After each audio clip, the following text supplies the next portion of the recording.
What you see here is a microscopic image of engineered human brain tissue created from stem cells at the University of Luxembourg. Scientists here think that this bioengineering can push the limits of their knowledge in biomedicine without having to use animals in lab testing. And as you're about to see in this report, scientists are not short of ideas about how to reach that goal.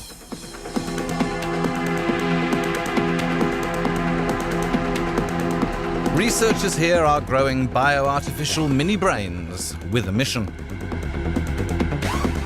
They want to study new approaches to eventually develop new therapies against Parkinson's disease. And not only that. These approaches are based on human stem cells. Most of these stem cells come from patients, so they're in some way specific to the disease itself. We hope that these approaches will help us replace animal testing in Parkinson's research.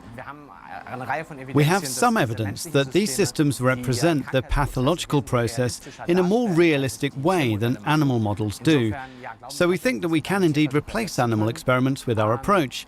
Not only replace them, but also to move the knowledge boundaries forward and to obtain more meaningful results. Many European research institutions are actively studying alternative methods to reduce or ideally replace animal experiments in labs. These alternative methods are typically based on either in vitro systems or computer-based models.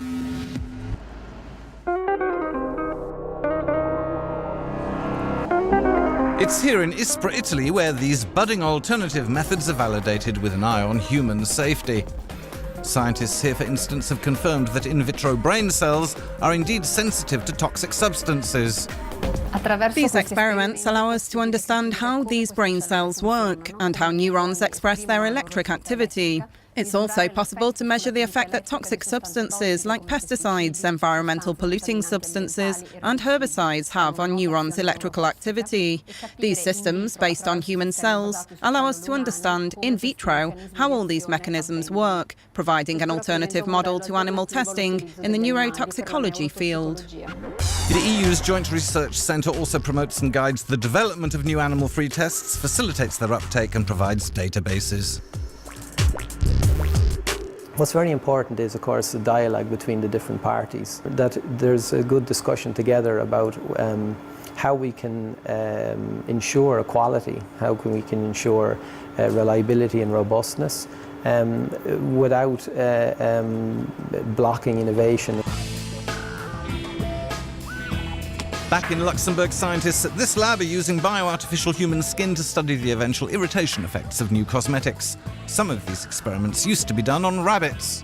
The skin of a rabbit is very different from the human skin.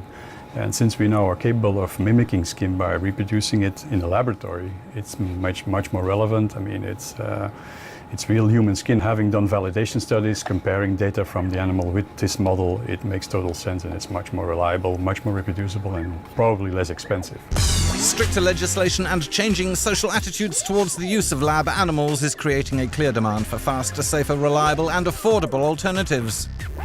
I genuinely believe it's not a question of if, but when. I think that we're making extremely good progress on a number of fronts, but there's a lot more work to be done. These new technologies are not simply a replacement of an animal test. They are a new toolbox for being able to tackle research questions in a new way. New toolboxes in the medical field, researchers conclude, that need to be properly validated to further guarantee human safety.